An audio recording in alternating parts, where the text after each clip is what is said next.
এরপরে প্রশ্ন হলো, স্বামীর দিকে বেশি তাকালে হায়াত কমে যায়, এটা কতটুকু সহি? খাওয়ার সময় বা আজানের সময় সালামের উত্তর দেওয়া জায়েজ আছে কিনা? এরপরে প্রশ্ন হলো, স্বামী স্ত্রী সহবাসের পর গোসল না করলে সংসারের অকল্যাণ হয়, অনেকে গোসল না করে ঘরের কিছু ধরতে না করেন, এ বিষয়ে ইসলাম কি বলে? স্বামীর দিকে বেশি তাকালে হায়াত কমে যায়, এটা কতটুকু সহি? লা হাওলা ওয়ালা কুওয়াতা ইল্লা বিল্লাহিল আলিয়্যিল আযীম। স্বামীর দিকে তাকাইলে যদি হায়াত কমে যায়, তাহলে কার দিকে তাকাবে বেচারি? এটা কোনো কথা হইলো? হ্যাঁ, উল্টা না হওয়া দরকার ছিল, যে স্বামীর দিকে তাকাইলে হায়াত বাড়ে, এটা না হওয়া দরকার ছিল। যদি এই দুইটার কোনোটাই হাদিসে বলা হয় নাই। স্বামীর দিকে মহব্বতে ভালোবাসার দৃষ্টিতে তাকাইলে তো সওয়াব হবে ইনশাআল্লাহ, হায়াত কমবে কেন? একেবারেই ভুয়া ভিত্তিহীন কথা। কোত্থেকে এই সমস্ত আজগুবি মাসআলা আমাদের দেশে গ্রামাঞ্চলে এখনো প্রচলিত আছে, এখনো মানুষ সচেতন হয় নাই। স্বামীর দিকে তাকাইলে মহব্বতের সাথে তাকাইলে সওয়াব হবে ইনশাআল্লাহ, আবার স্বামীও তার স্ত্রীর দিকে মহব্বত এবং স্নেহের পরশে তাকালে সেটাও তার জন্য সওয়াব হবে ইনশাআল্লাহ। আল্লাহ বলেছেন ওয়াশিরুহুন্না বিল মারুফ, সুন্দরভাবে জীবনযাপন করতে হবে, তাদের সাথে ভালোবাসা বিনিময় থাকতে হবে। স্বামী স্ত্রী যত সুসম্পর্ক থাকবে, যত মিল মহব্বত থাকবে, তারা এই ক্ষেত্রে অনেক বেশি মুত্তাকি এবং আল্লাহ তাআলার প্রিয় মানুষ হতে পারবে। আর স্বামী স্ত্রী সারাদিন ঝগড়া লাগে, কথায় কথা শুধু তালাকের কথা বলে, বই বাপের বাড়ি চলে যাওয়া ধমক দেয়, স্বামী তালাকের ধমক দেয়, দুইটাই অমানুষ এবং ছোট লোক।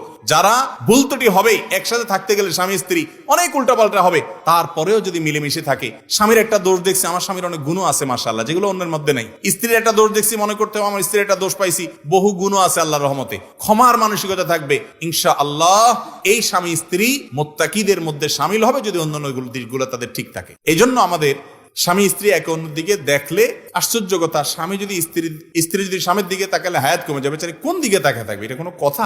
যার সাথে বসবাস উঠা বসা সারাদিন, সে বুঝে নিচের দিকে তাকায় থাকবে। আল্লাহ তাআলা আমাদেরকে মাফ করুক এই সমস্ত কুসংস্কার থেকে।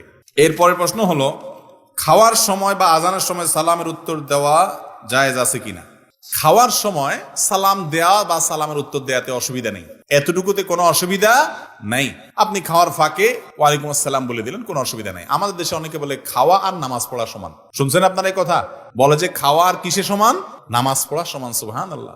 এটা আমাদের বানানো জাল হাদিস। কোরআন হাদিসে কোথাও খাওয়ারে নামাজ পড়ার সাথে তুলনা করা হয় না। খাওয়া আর নামাজ পড়া যদি সমান হয়, তাহলে খাইতে খাইতে দাঁড়াইতে হবে, খাইতে রুকু করতে হবে, খাইতে খাইতে সেজদা যাইতে হবে নামাজের মতো করে। আবার নামাজ জন্য যেরকম ওযু করছেন, খাওয়ার জন্য ওযু করতে হবে, যদি খাওয়ার নামাজ পড়া সমান হয়। এটা তাহলে বোঝা গেল ভুয়া জিনিস, ভিত্তিহীন জিনিস। খাওয়ার মধ্যে দরকারি এক দুইটা কথা বলা যাবে, একদম খাইতে খাইতে সারাক্ষণ বক বক বক বক করতে থাকে, সেটা আবার উচিত না, খাওয়ার আদবের খেলাফ। একটু সালাম দিলে বা সালামের জবাব দিলেন, তাতে অসুবিধা নাই। তবে বাহির থেকে কেউ আসলে যিনি খাচ্ছেন, তাকে সালাম দেওয়ার আগে হিসাব করবেন। বেচারা যদি গাবুস গুবুস খাইতেছে, দেখেন অনেক ক্ষুধার্ত, সালাম দিলে এই মুহূর্তে গলা টলা বাঁধতে পারে বেচারা উত্তর দিকে, তাহলে সালাম দিবেন না, এই টাইমে অপেক্ষা করবেন। কেউ দিয়ে দিছে, আপনি খাচ্ছেন, ফাঁক দিয়ে জবাব দিচ্ছেন, কোনো অসুবিধা নাই। আজানের সময় সালাম দেয়া নেওয়া করা যাবে কিনা? উত্তর হলো, আজান যখন আমরা শুনবো তখন আজানের জবাব দিব, ওই সময় সালাম না, আজানের জবাব দিতে হবে। এখন কেউ আপনার সাথে দেখা করতে আসছে, আজান চলতেছে, তিনিও সালামের জবাব দিবেন। যার কাছে দেখা করতে আসছে তিনিও সালামের জবাব দিবেন। আজানের জবাব দিবেন। আজান শেষ, জবাব দেওয়া শেষ, এবার আসসালামু আলাইকুম, ওয়ালাইকুম আসসালাম বলবেন। কথা কি বুঝতে পারছি? কিন্তু কেউ একজন আজানের মধ্যে এসে আসসালামু আলাইকুম বলে দিছে, আপনি কি করবেন? ওই আজানের জবাবের ফাঁকে ফাঁকে উত্তর দিয়ে দিতে পারেন, কোনো অসুবিধা নেই। মুয়াজ্জিন একটা বলতেছে, ওই ফাঁকে ওয়ালাইকুম আসসালাম বলতে কত সময় লাগবে, কয়টা সেকেন্ড লাগবে বলে ফেলবেন। আর যদি সে অপেক্ষা করে বসে আছে আপনার কাছে, তাহলে আজানের জবাব শেষ করে এবার ওয়ালাইকুম আসসালাম বলেন। কথা কি বুঝতে পারছি? এরপরে প্রশ্ন হলো, স্বামী স্ত্রী সহবাসের পর গোসল না করলে সংসারের অকল্যাণ হয়, অনেকে গোসল না করে ঘরের কিছু ধরতে না করেন, এ বিষয়ে ইসলাম কি বলে? সন্দেহ নাই যে গোসল ফরজ হলে দেরি না করে দ্রুত যত অল্প সময় সম্ভব গোসল করে ফেলা উচিত। কারণ গোসল যখন মানুষের ফরজ হয়, ওই সময়ে সে নানা কারণে আল্লাহর রহমত থেকে দূরে থাকে, নাপাক শরীর আছে। তো এই জন্য দ্রুততার সাথে যত অল্প সময় সম্ভব নাপাক দূর করে ফেলা উচিত। যদি কোনো কারণে অপেক্ষা করতে হয়, মাঝরাতে গোসল ফরজ হয়েছে, ভোর রাতে গোসল করবেন, নামাজের আগে আগে, পরবর্তী নামাজের আগে যদি করেন অসুবিধা নাই, হয়ে যাবে। কিন্তু এক্ষেত্রে সুন্নাত হলো উজু করে নেওয়া। শুইবেন তাহলে উজু করে নেন, অন্য কাজ করবেন, গোসলটা একটু পরে করবেন, 2 ঘন্টা পরে করবেন, তাহলে আগে উজু করে নেন, তারপর অন্য কাজ করেন, কোনো অসুবিধা নাই। এক্ষেত্রে আপনার গোসল না করে কিছু ধরতে দেয় না। মহিলাদের ব্যাপারে ফতোয়াটা বেশি, তাই না? পুরুষ বেটা শুয়া নাক টানতেছে 11টা পর্যন্ত, কেউ কিছু বলে না। ওই বেচারি কিছু ধরতে গেলে এই বেয়াদব খবিশ গোসল কর, গোসল না করলে সব অকল্যাণ হবে। ওই বেটা যে খবিশ যে শুয়া রয়েছে, সেটার উপরে কোনো মাথা ব্যথা নাই। আমার দেশে যত ভুল ভাল ফতোয়াবাজি সব মহিলাদের উপরে চড়ে, সব মহিলাদের উপরে। বাপের সম্পত্তি ছেলে নিলে কোনো অসুবিধা নাই, বরকত হবে।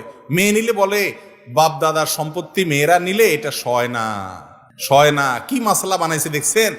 মহিলাদের সয় না, ওনার সয় খাওয়ার জন্য একটা মাসালা বানানিছে, আত্মসাত্য করবে বন্ধে দিবে না, তো আইডিয়া বাইর করছি কি এটা নিলে সয় না। একই বাপের সম্পদ, তুমি নিয়ে লাখপতি কোটিপতি হইতে পারবা মাশাআল্লাহ, ওই বেটি নিলে তার সইব না, তোমার সইছে কেমনে? এগুলা সব মহিলাদের বিরুদ্ধে আমাদের সমাজে প্রচলিত মিথ্যা ফতোয়া, এগুলোর সাথে কোরআন হাদিসের কোনো সম্পর্ক নাই।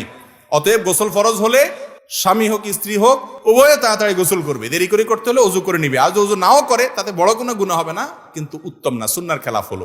এর জন্য নারী পুরুষ সবার জন্য সমান। মহিলা হাত ধুতে পারবে না, রান্না বাড়া করতে পারবে না, বাচ্চারা দুধ দিতে পারবে না, আর পুরুষ সব করতে পারবে, এটা ভুল মাসআলা। সবার জন্যই একই মাসআলা।